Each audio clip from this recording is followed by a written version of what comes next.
Hey folks, welcome back to Hanbleceya Ranch. I'm going to be leaving the homestead for a few minutes. You guys are going to come with me. We're going to take a walk down our border. So I need to see if I got any cedar trees close enough to the border that I can harvest and turn into lumber. Because right now, my garage is sitting half built. We still have a lot of work to do this summer. And we are losing time. So we are kind of pushing things right now. But I wanted to talk to you folks and share with you some of our biggest mistakes that we made coming out here to Maine. Now, if you're new to the channel, Jen and I retired in 2021. We left Chicago and we moved out here to the beautiful state of Maine to start our own off-grid homestead.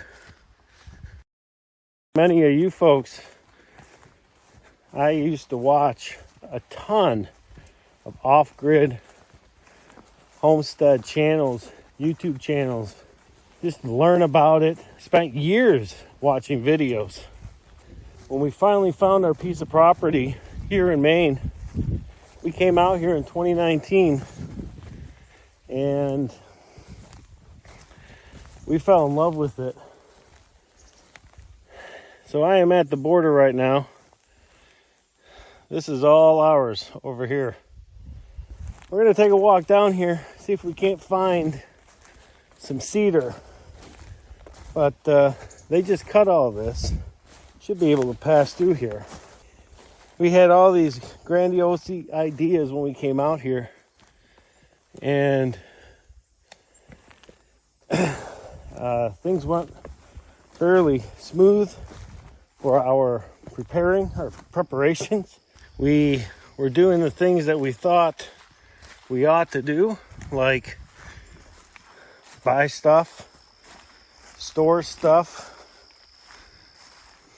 learn trades, buy tools, all that kind of stuff. And so we did it. As a matter of fact, if you look back on our channel, you'll see a playlist called Preparing to Move Off Grid. And in that playlist, you'll find quite a few videos of our preparations. We figured if we put the work in beforehand, it would make our transition out here much, much better, easier. And for the most part, we were right. But in some areas, we were dead wrong. Well, it looks like I've got a couple of cedars in here. There's a nice big one right there. There's one right in front of us here. But this one over here is actually leaning that way. So I don't even think I'd be able to get that out. Got some smaller ones over here. We're gonna go down a little bit further, see if we can find anything. Anyways, so some of the issues, some of the mistakes, problems we ran into were actually pretty big ones. And if I could do it again, these are the things that I would have done differently.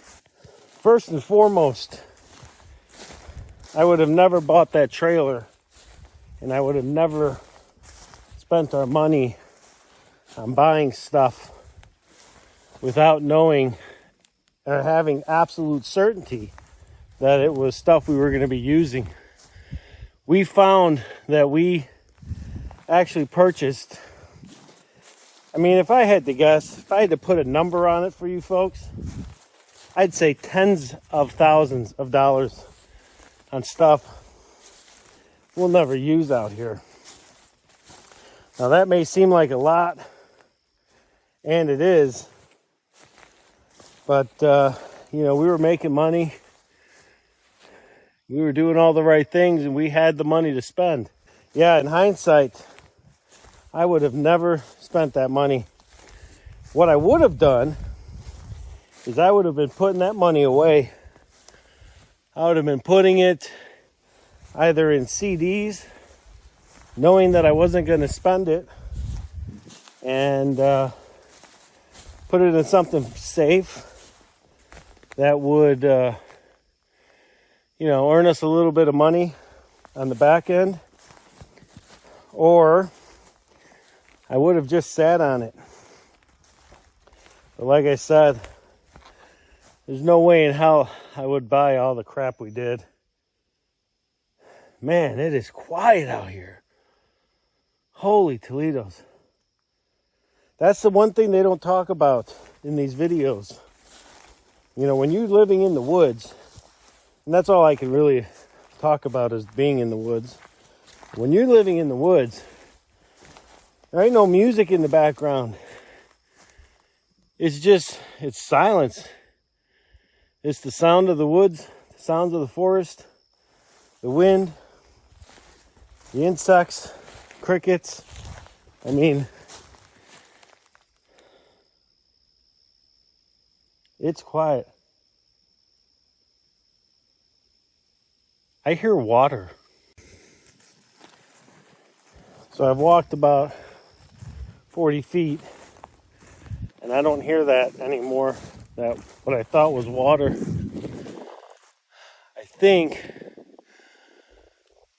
I'm pretty sure that that wasn't water. It may have just been the wind.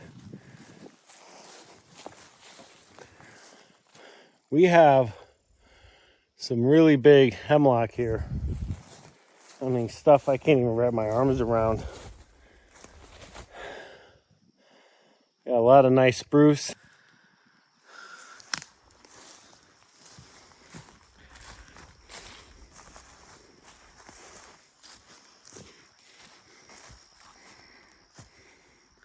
The one thing I'm not seeing though is any cedar I can harvest. Oh.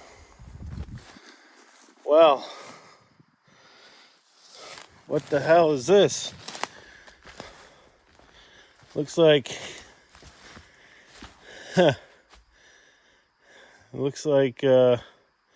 oh, I know what this is. This is where we logged last winter. We came out here and we logged some cedar. And that's a cedar log that we took last winter. Right there. That's what that is. Hell, in here I thought somebody was cutting trails on my property. Looks like I've got a couple, well, one cedar right here. There's another one right here. Yeah, right here. But it's no good. There's a really big one. That's cedar. But I can see that there's woodpecker holes through it. So that's no good. There's a lot of this property we have not. Actually, the majority of the property we haven't actually walked yet. Primarily because we've been building up our homestead. But we need to spend some time going through, walking our property more. But we'll get there. We'll get there. All right, so, here's some nice cedar. This is some really nice cedar. I got 2 big ones right here. 3 of them. This might work. So we got this one right here. We got this one. That's straight. This one's a little curvy. Then we got one right there. That one looks good too. That might work.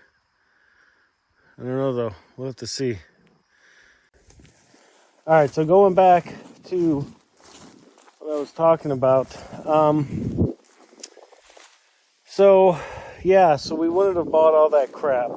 We would have put our money in different spots, saved it, and then once we got out here to Maine, we would have been able to do what we needed to do, buy what we needed, instead of having to carry all of that extra stuff with us that ultimately we didn't even use. So, all right, what's the second thing? Well, the second mistake, big mistake we made, is we didn't put a foundation under our cabin. So I think I'm done. I'm gonna start heading back. I don't really see enough cedar other than these 3 here that would really justify us to come back here and log. I think to get these cedars out of here would just be too much work.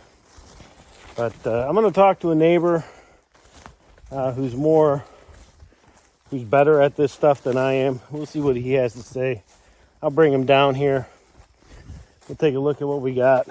But all right, so the cabin. You know, we have Amish built cabins, and we wanted to put a floating concrete pad under it, but when we talked to a couple of folks out here, it was pretty expensive, you know, and we knew we had X amount of dollars to make this happen, this move happen, and that just wasn't in the budget. That said, had we not bought all that other crap, we would have been able to put a foundation. The reason it's important to have a good foundation under your cabin, especially here in Maine, is because of the frost heave. It is no joke.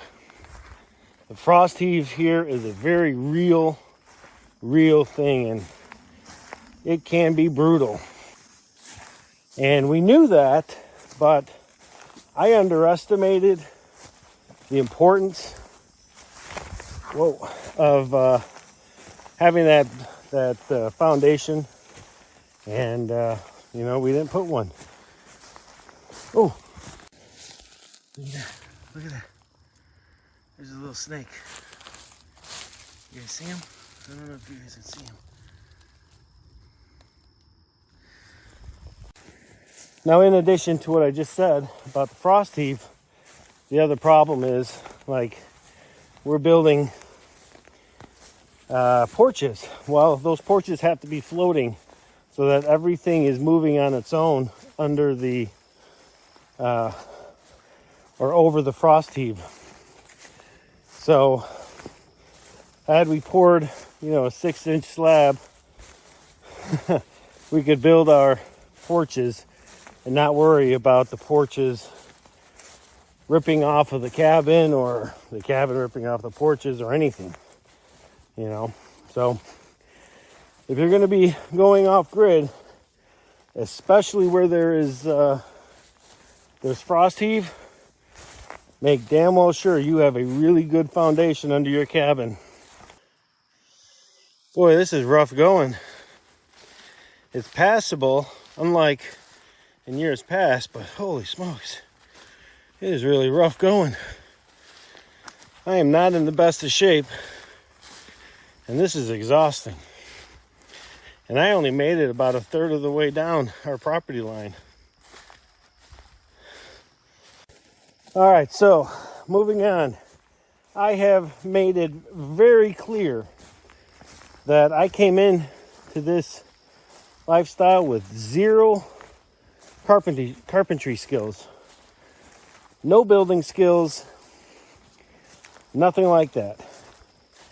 And if you look at some of my early builds, well, it shows. Specifically, my GPS is an 8x12 shed we built for our solar equipment. I'll leave a link to that build in that playlist in the description if you want to go check that out. But the foundation, I messed up the measurements, and I was supposed to have my piers under the building, but they were actually half exposed out of the building. And with all the weight of our batteries, my blocks have done this. So I'm going to show you a little clip here of one. Yeah, that was a big mistake. But that just goes back to not knowing how to do it. So if I could do it again, I'd spend more time learning and researching different building methods. Well, we made it off of the border and back on better ground.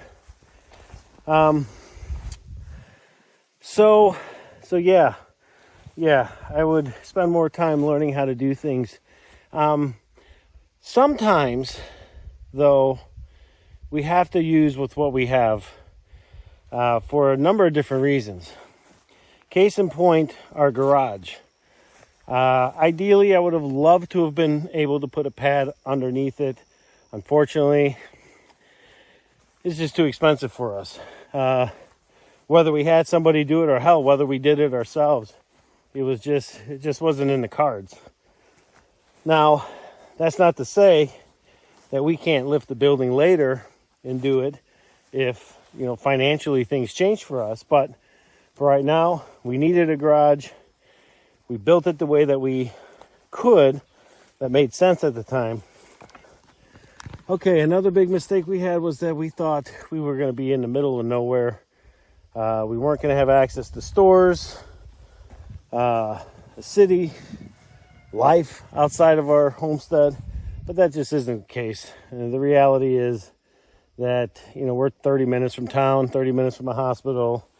Anything that we need, medications, food, whatever the case is, whatever we need, is just, it's an hour's round trip.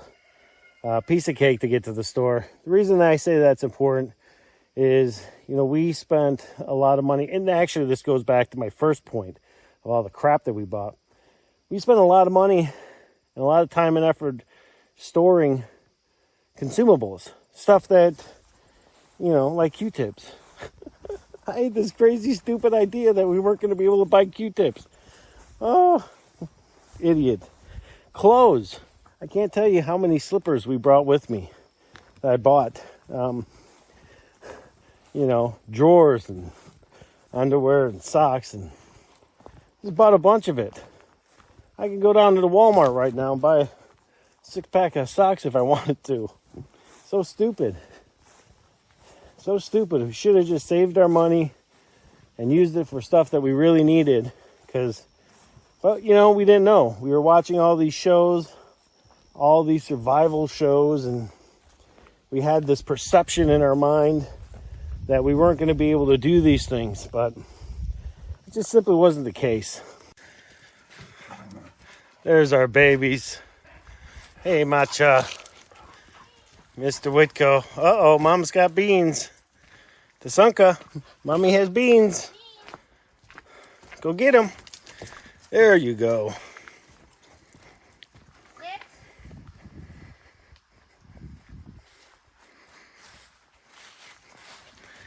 The boys love harvest time. Yes, they do. They love their beans. Yes, they do. Yes, they do. They love their beans. So we are back at the homestead. If the dogs didn't give it away. I am going to go and check along the other road that we have. See if there's any more cedar there that we could possibly harvest. Now we did grab a couple logs from there last winter, but we also had a couple that were rotten. And that's one of the problems is, you see these really beautiful cedar logs, but, maybe they're rotten inside. Maybe there's, the ants have wreaked havoc on the inside of them. Because if you didn't know, ants, these big carpenter ants, the wood ants, holy smokes, they love cedar. Brutal. They can just destroy a beautiful tree. All right, so let's see. We've already covered the big ones. We covered the buying too much crap. We've covered the foundation under the cabin. We've covered and doing projects without knowing enough. Like the big mistake we made was with our GPS. All right, so let's see.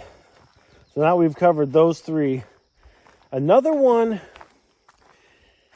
and this one actually, I don't know if I'm the first one that's ever talked about this.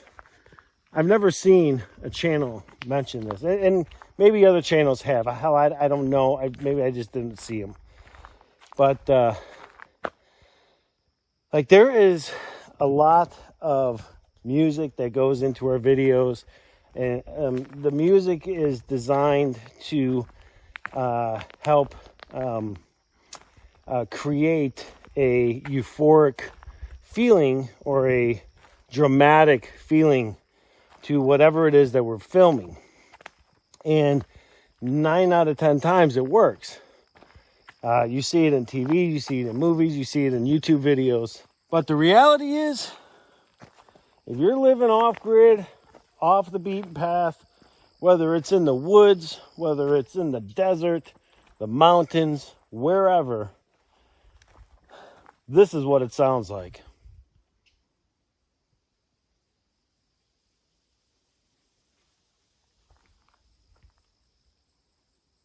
It's silent. I talked about that a few minutes ago when I was down on the other side of the property. It's silent. The silence. It's a feeling of isolation.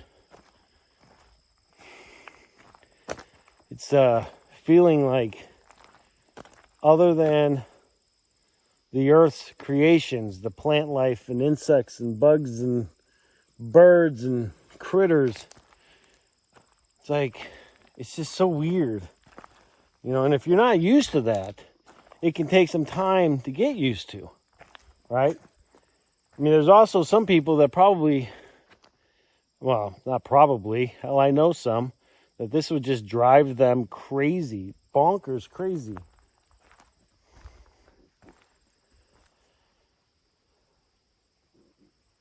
It's so quiet. It's so quiet. It's amazing. But it was a mistake of ours to think that we were going to come out here and it was just going to be like that euphoric feeling all the time. You're always going to be, ready to go and worked up about doing stuff. This isolation slows you down. It'll take the wind out of you for good reasons. And the reason I say that that was a mistake of ours is we just assumed that this was going to be, energetic, but it's not. It's not. And I suppose in retrospect, it really wouldn't have made a difference how we thought about it, because it just is what it is here.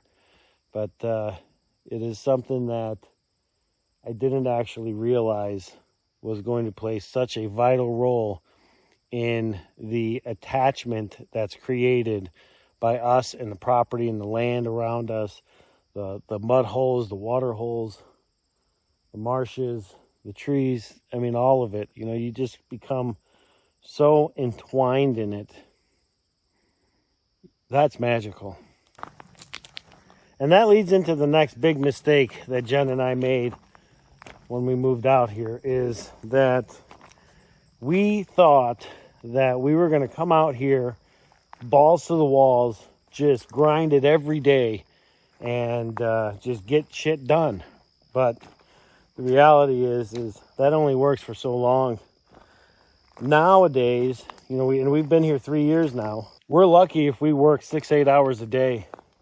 We have to understand that we're not young bucks anymore.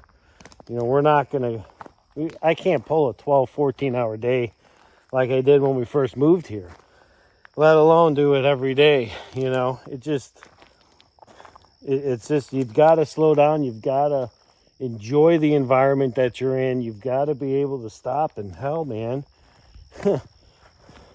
smell the goldenrod, look at it, feel it, touch it, enjoy it, ask questions like, what in God's name is this?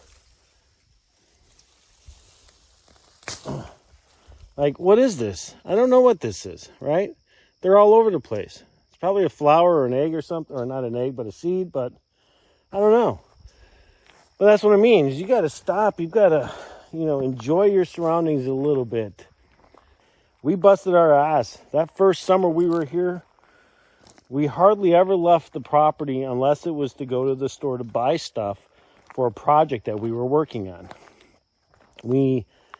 And we suffered because of it. We suffered badly. Not only physically did we suffer, but we also suffered emotionally. It got to a point where, we were questioning whether or not we were actually going to be able to make it out here.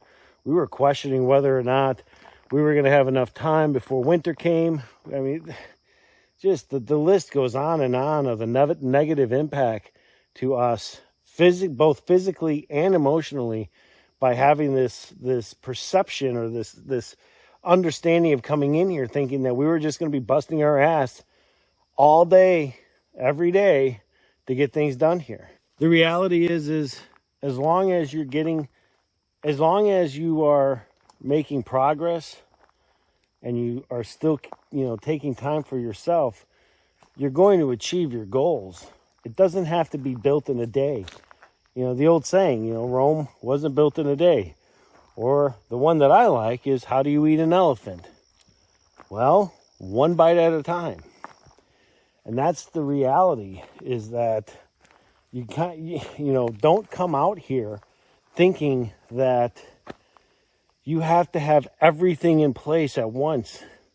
Take time for yourself, take time to be able to sit back and kick your feet up every once in a while and just breathe, I mean, Jen and I went through hell. It put a strain on our marriage. It put a strain on our working relationship. I mean, it was something that if I could go back, we would have started out a little bit slower and not tried to rush through everything,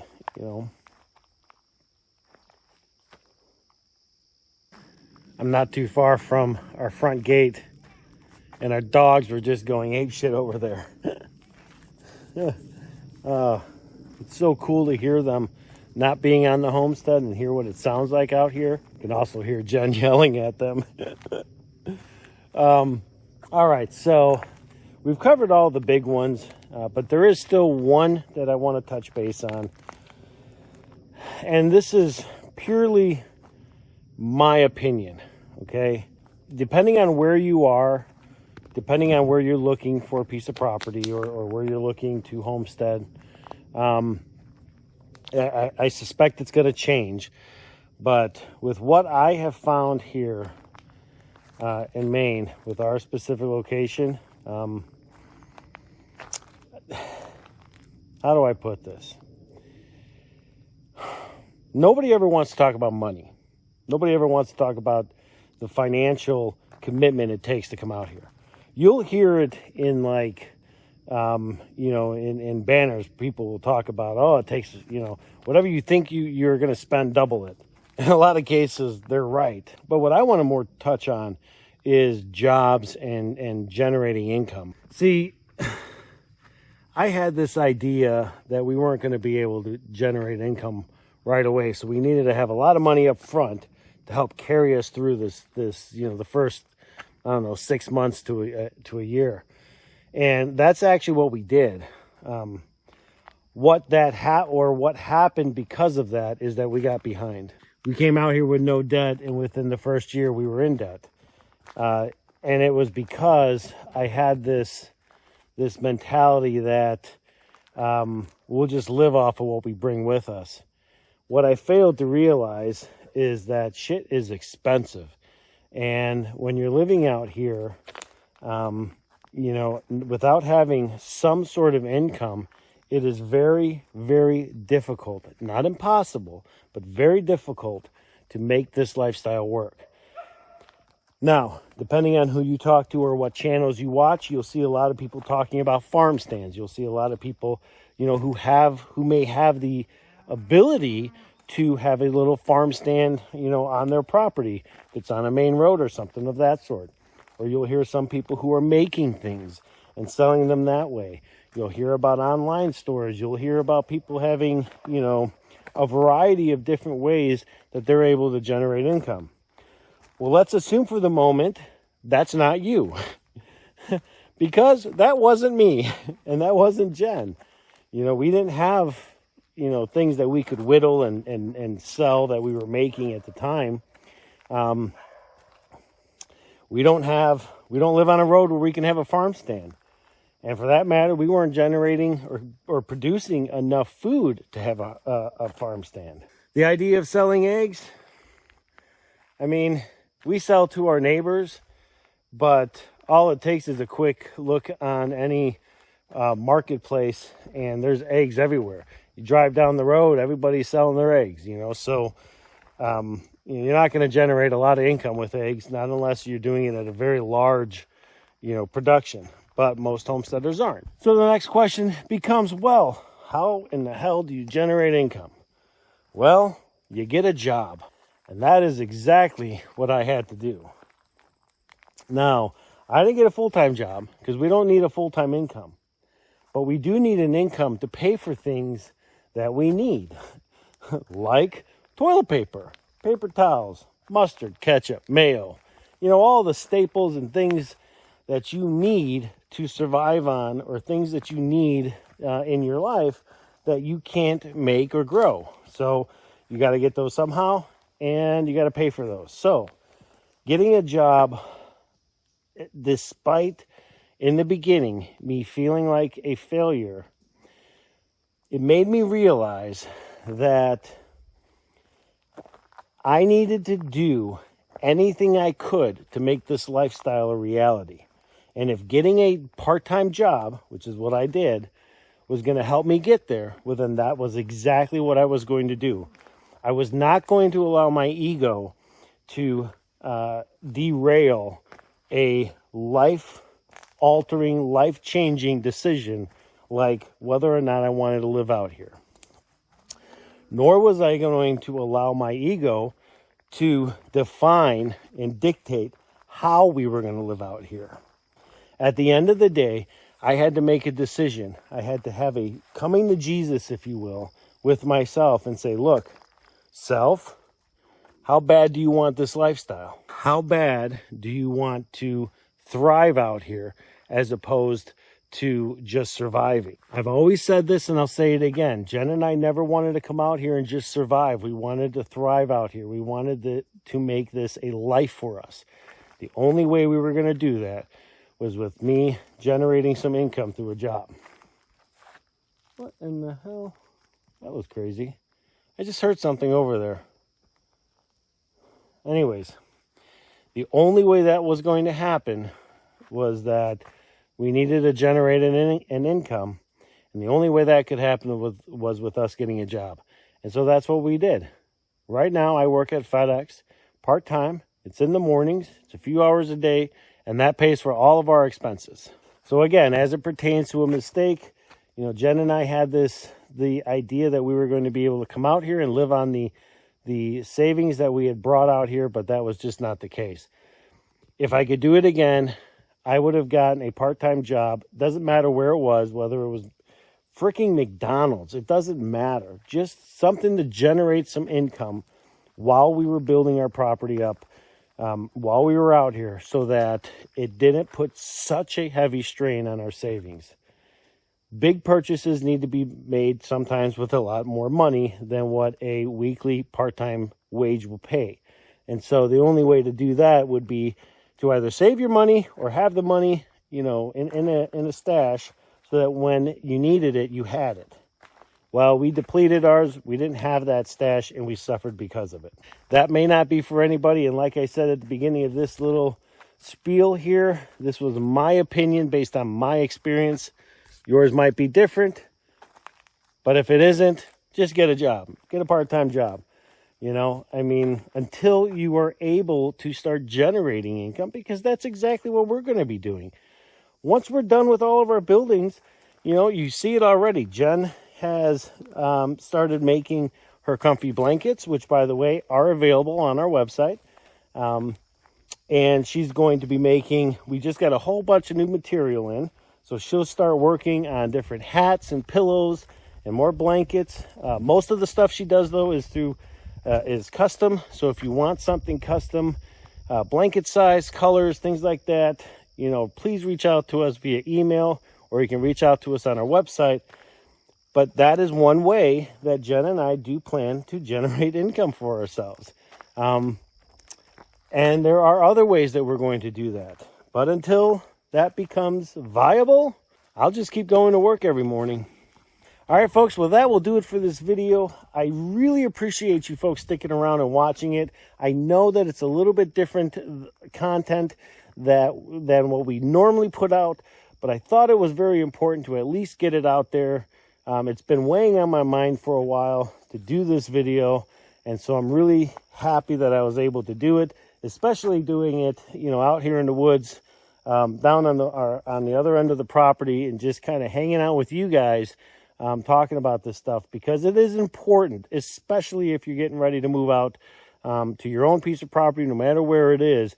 These are some of the things, you know, these were some of our mistakes. So learning from other people's mistakes is key to growing.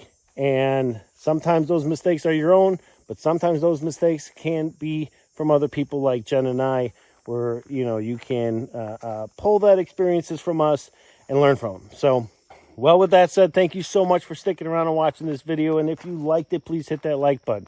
If you haven't subscribed yet to our channel, please do so. We did just hit 8,000 a few days ago, and we could not be more happy and grateful to all of you folks who have joined our journey here in Maine. It's been very special for Jen and I, and, you know, having you folks follow along is just, there are no words to share with you that would give you even an inkling of how grateful we are. All right then, well, we'll see you folks on the next video.